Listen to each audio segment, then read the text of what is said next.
Hi there, I'm Randy Patterson, and this is Psychology Salon, a channel about psychological issues. If you like this kind of thing, click subscribe. Okay, in this series, I've been talking about how we choose our own behavior, what guides us. And I framed this as a series of 5 compasses that we use. So far, I've covered 2 of these. The first one was impulse. What appeals to you in the moment? What do you feel like doing? Watch another video, play another video game, stay at home, maybe go out. And I talked about how this can sometimes be a good guide, but most of us find that if we live our life according to impulse, things don't go so well.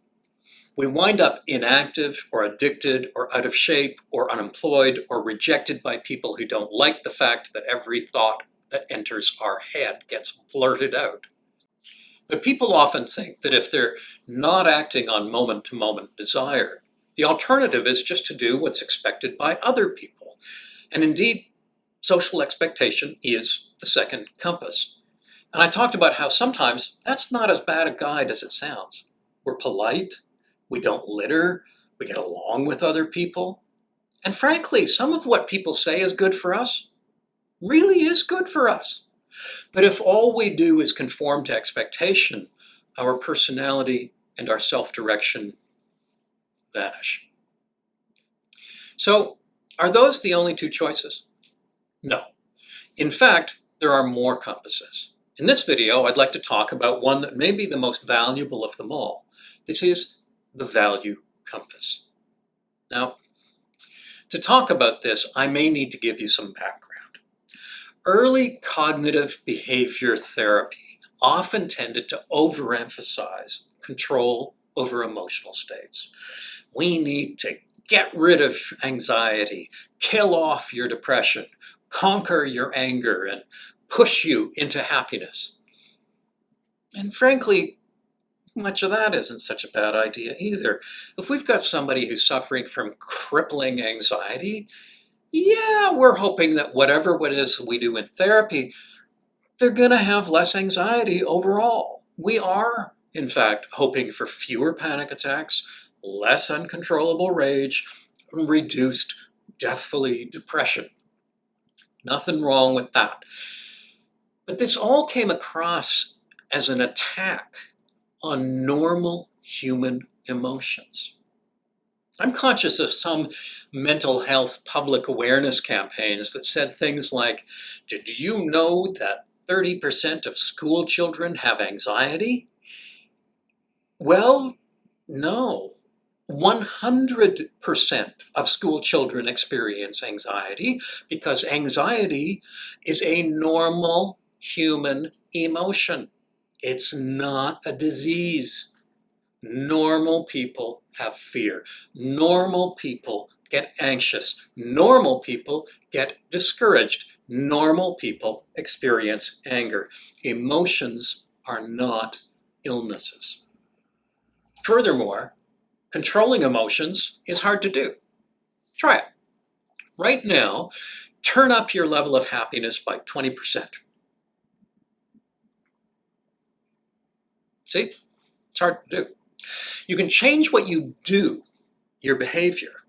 You can change what you're thinking about to at least some extent.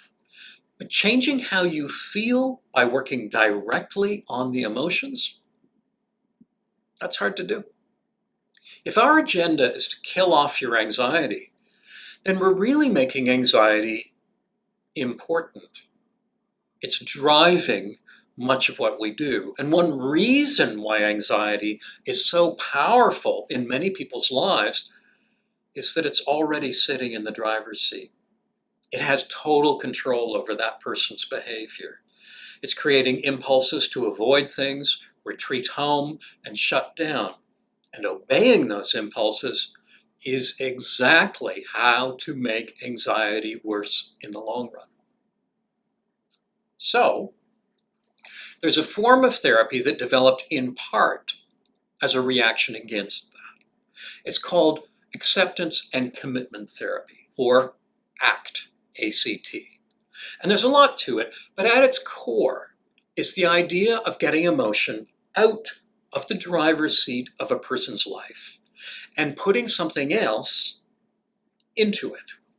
Or, to use the metaphor of these videos, to swap out the emotional impulse as the compass with a better compass that leads you to better places.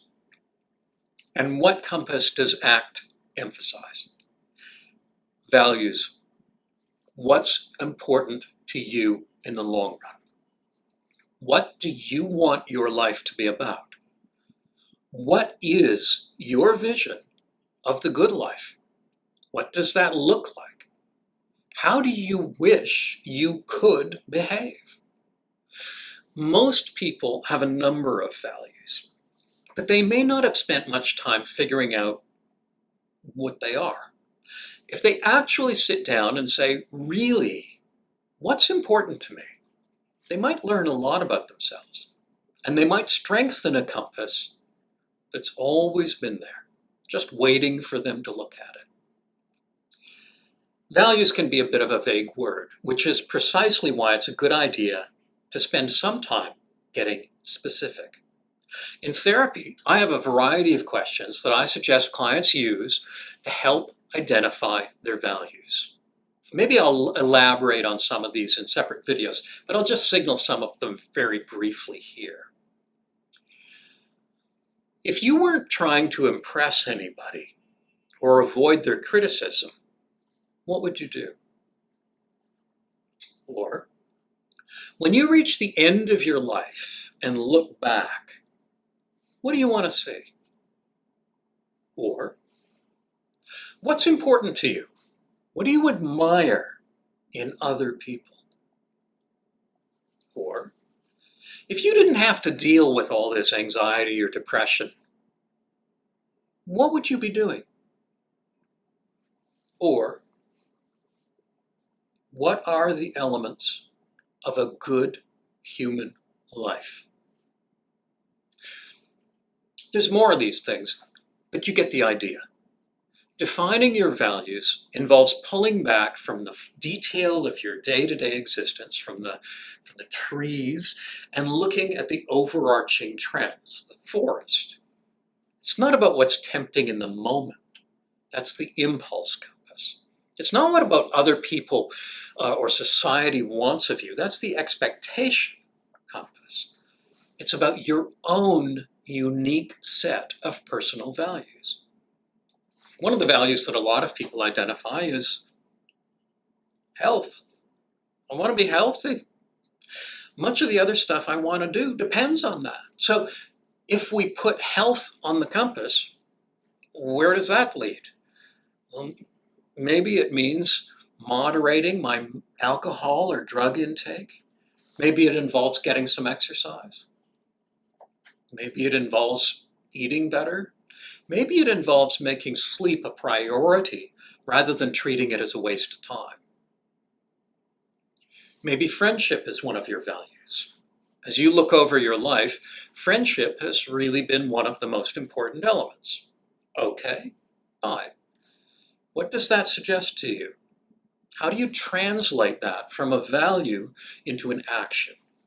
Maybe it means seeing your friends more often, or acknowledging their birthdays, or being reliable when you set things up with them, or treating them as important, or being there for them in difficult times when, frankly, you're not there for the fun.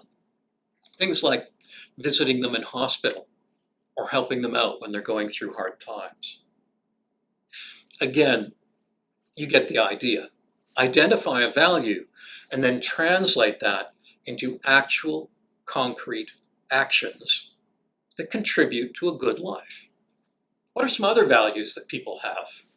The environment, family, society, artistic endeavor, children, financial stability. Believe it or not, that's a value. Loyalty, reliability, courage, travel, knowledge, skill, athletics, spirituality, literacy, charity. You don't have to have all of those, but you probably got some. Most of these can sound like good ideas, kind of motherhood and apple pie issues, but they're not equally held by all people, nor should they be. The point isn't for you to be good by the standards of other people. It's to identify what your own values are and shape your life to live by them more fully. Often our values and our impulses point in different directions. I very seldom get the impulse to go to the gym, but I strongly value health and not getting physically restricted as I get older. Those are tugging me in opposite directions. Exercise versus the couch. Values versus impulses. And I get to choose which of those compasses I use. If I use impulse, I will sit and do nothing. If I use my values, I will be more active. You see, all this compass stuff isn't actually about putting one of these compasses in the driver's seat exclusively. It's about putting you in the driver's seat of your life. You have 5 compasses in front of you. You get to choose which one to follow in every moment. Sometimes you're on holiday and your impulse is to just lie in this hammock and watch the clouds go by.